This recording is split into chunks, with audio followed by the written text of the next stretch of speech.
To start this project off with my glaring lights here on the box, I am going to start, as I always do, with armor, because I don't like to follow any rules, with the turret. I want to make my choices for what I'm going to do, and I've already decided, I said in the unboxing, I'm going to build the T30 variant with the 120mm high-velocity cannon. So I'm going to determine which sprues I need to, build the turret itself. And the turret's just more fun, it is. So, for me. So I'm going to need sprue C and J and F and K, it looks like. And I'm going to leave the lower hull and the tracks and everything for later. And instead of, like I said before, like in the initial unboxing of this, instead of doing the whole super fast motion, making you guys watch me do every little glue and step, I'm just going to do this as I do, and I will show you the progress as I go, and see if maybe that's a little bit more entertaining for you guys, or at least a little less tedious to watch. I don't know, I know some people like to watch me do that whole fast motion, as I go. But I'm just going to work on this at the bench and then, show you the progress as it flows. Construction is coming along very well for the turret. It goes together very easily with a few exceptions, and we'll talk about that when it's all done. But of note, piece I-1, which is the basis of the commander's cupola. Interesting choice. Rather than give you little vision ports that you have to paint, or little inserts, because they weren't periscopes, they were just little windows. It's a clear piece with these little tiny vision ports in there, and you have to mask them off if you want, or paint them. Now, I don't want to paint them like I would do normal periscopes on tanks, because they won't have that refractive look in them that, there's no anti-laser reflective coating or anything like that. They would just be clear, at the point in time when this tank was built. So I've been struggling to figure out how I was going to do this in any effective way, and I figured out that the best way to do it is probably to use like a liquid masking film, just on those little vision ports themselves, and then I can glue the whole thing down and paint it as normal with everything else. I was going to use parafilm like I do everything else, most of my masking, but honestly, I just don't know if I can trim neatly and evenly around all those little tiny vision ports there. So, just thought I'd bring that up now as I'm going through it, because I've been dreading this piece as I was looking at it. But so far, and the turret's almost done, there is some ridiculously complicated sub-assemblies that don't need to be that complicated, but come together very nicely. And like I said, we'll talk about it all when it's done. We have a completed turret, and it's a big turret. So lots of work to be done. You are going to need tweezers and possibly a magnifying glass, if you have eyes as bad as mine. I did find myself struggling with some of the small parts. I had mentioned before that there were some ridiculously complicated sub-assemblies. This 50 cal right here, this M2, between the bracket and everything that holds it, there are just, let's see, how many parts are there to this? 1, 2, 3, 4, 5, 6, no fewer than 7 pieces for this 50 caliber machine gun right there. Yeah, it's a great kit, lots of detail and everything, but some of it is just like, whoa, what are you guys doing here? Really, no, not a lot of areas that I need to really work on. This dust cover here needs a little bit of filling and sanding to really look like a one-piece piece of cloth. You can see there's a little bit of seam in there to fill. But other than that, I mean, this went together, besides the small parts that really needed some attention, went together very easily. The instructions are a little vague with the pictures at times. of exactly how pieces should go on. For example, these brackets. It didn't exactly show the directions of where the brackets needed to go.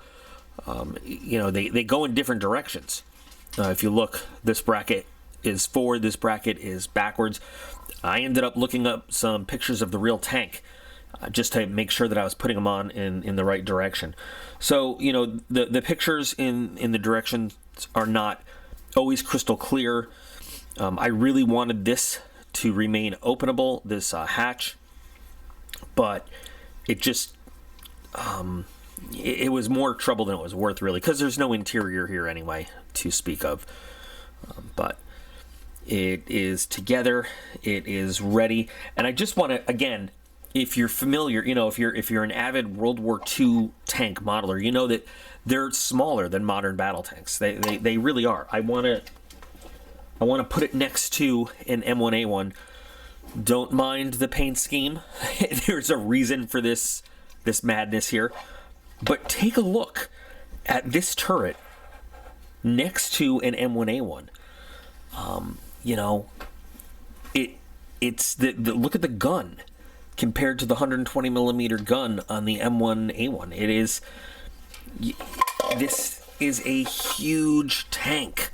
I mean, if we were to sit this turret on the hull of the Abrams, it is. I mean, it fits. It's ridiculous. Now, I don't have a Sherman, for example, here in front of me to show you, but I mean, just imagine how big and huge this must be to a Sherman, or a Panzer IV or something like that. I mean, this is a ridiculously large tank for the era, for a World War II type scenario. This is, I mean, it fits there on the turret ring. So this is absolutely a beast of a vehicle. I can't wait to get started on the hull now and see how it all works out. I can't wait to use that jig that they provide us for putting the tracks together and everything, the suspension, and you might see more of this later on. This is a custom job for someone, but anyway, so I got my vision ports, my viewports masked off. I'm gonna fill these seams and get this all done, and set this aside. But like I said, that's really the only. There's a little sanding that needs to be done right there at that seam, but very minimal work required to get this turret done, besides the small parts that really needed to be fit exactly in place. And I am ready to move on to the hull.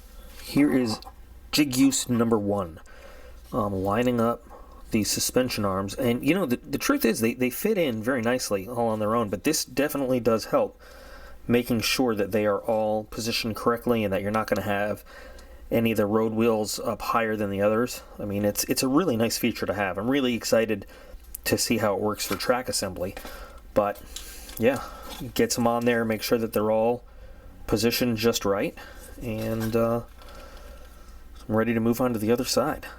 Lots of small pieces even here, by the way, and this is just like with the first 2 steps of the hull. These all went on separately, all 7 of these, got a piece there, and I haven't even put on the hydropneumatic the shocks. They're not even on yet. I just wanted to get these all positioned right so that I could put them on there. So lots and lots of small parts on this kit, but lots and lots of detail as well. This jig works pretty well for assembling the tracks. Until you get enough of it done, it's a little not hard to work with, but it only gives you a little bit of coverage over there. So the pieces need a little bit of sanding and working with to get them to fit nicely. But it's a lot easier than not having one. I mean, it actually is a really cool thing. And then once you have it all done, you can pop the wheels off and take them out, and you have your completed assembled track ready to go. It's easy to tell the left from the right because you have these little extensions. So this is going to be the left side, and you can tell that the angle is just a little bit different here for the rear than for the front. So you have your left side track, and now I'm ready to go on and build my right side. So I love this little jig system they have. And yeah, the glue does not stick to this at all. And I'm using Plasti-Weld with the little, you know, doodad. So awesome. So I'm going to get to work on the other side. I can get to work on painting these tracks and weathering the tracks as an assembled piece, which is pretty cool. So let me assemble the other side, and then we'll see where we're at. Lots of progress being made on this tank. I have primed and painted in one step just by using the Vallejo OD Green primer, right? So looks pretty good. Have some additional painting to do, you know, detail-wise. Have the hull mostly done. Now, here's the thing. Twice now I have tried to put the tracks on with the wheels just to fit them, and they keep splitting. So they fit great on the jig, and then when they stretch a little bit when you put them on the actual tank, and they keep breaking apart. So that's been a problem. They're not fully pressed on in the front. I just wanted to get a sense of what it was going to be like, and unfortunately my mat here is a little warped and it's not sitting flat, so it's a little bit of trouble. But I'm going to have to, you know, figure that out a little later, I guess, as we go. But so, you know, here's kind of a rough wag at how this thing is going to go. Now, in the intervening time, I have been building a Sherman. So we can get a sense at, I mean, the size difference. And this is the Sherman without tracks, of course, but still. This thing is massive, if I haven't said that before.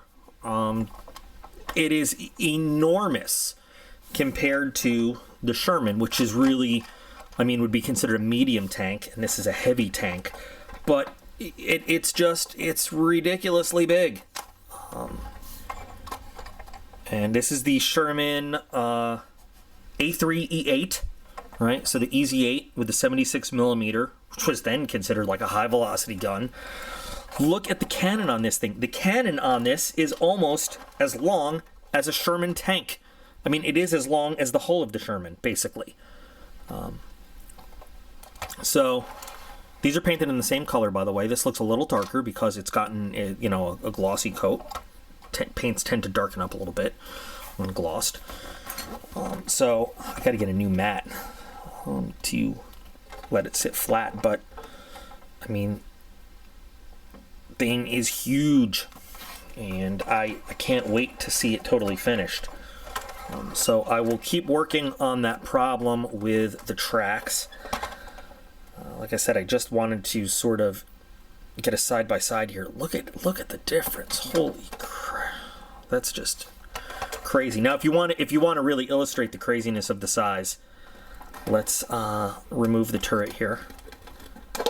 Okay, and let's take the Sherman's turret. You can either put the Sherman's turret on this hole right here to see how utterly silly the size is, or even better, just, you know, try to put this turret on the Sherman hull. Look at that thing. I can only imagine what an enemy would have thought if we'd put this thing into production and it saw it lumbering at it. Speed was slow. I mean, slow. It was heavy, but man, the firepower this thing would have brought to bear would have wrecked stuff. So what I've done is, by the way, so I've also primed the whole bottom and the sides so that I can start painting and weathering in there and paint the tracks and get the tracks on. And I'll have to, again, do some work to make sure that they fit on. But that way, then I can just, I have a few more steps, small steps to finish the whole top. And then I can paint that and start the actual weathering. Like if I wanted to, I could finish up a little bit of painting and start weathering the turret. But I really wanted to see how it was gonna look. And I'm happy with it right now. So small issue with the tracks though, not a problem. Steel toe cables, when they say cut to 120 millimeter in the instructions, they really mean it. So that needs to be trimmed so that the other end will fit right there. And then I'll have to do it for the other side. I don't know why they give them to you so damn big, but cool if they give you actual steel cables. Do not use your your cutters for this. This will screw them up.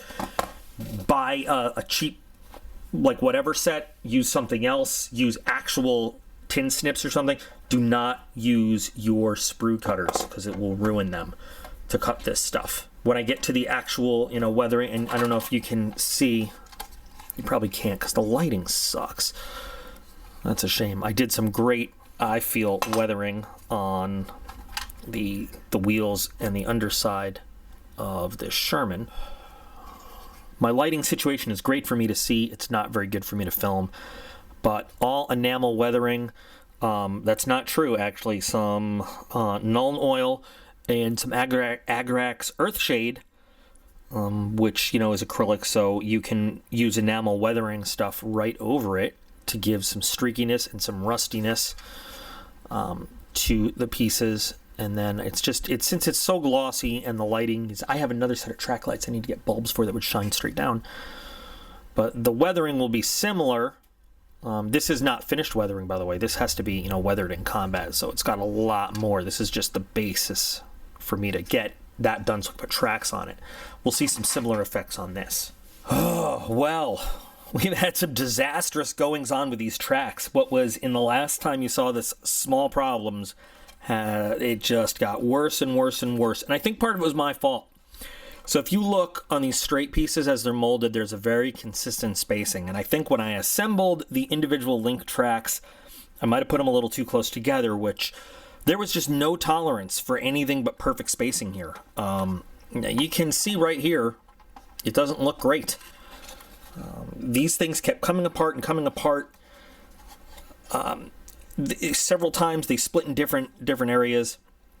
The weathering in here is done now, which I'm sure you cannot see. And it looks weird because there's still some shininess from the original gloss coat I put on there to protect everything. And then, you know, some dry look from some of the effects we did and everything. I'm probably going to have to see it at the end. And not all the road wheels are on there. I just wanted to put a little bit there to sit the tracks on. It was... First of all, you'll notice that, you know, the spacing here between the idler and the first road wheel is incorrect. There should be much more spacing. But also, and I'm probably going to break the track by doing this, the track is actually squeezing that wheel back a little bit. If you look, you can tell right there, well, you can't because of the shadow, that it's actually pulling the track is pulling that wheel a little bit.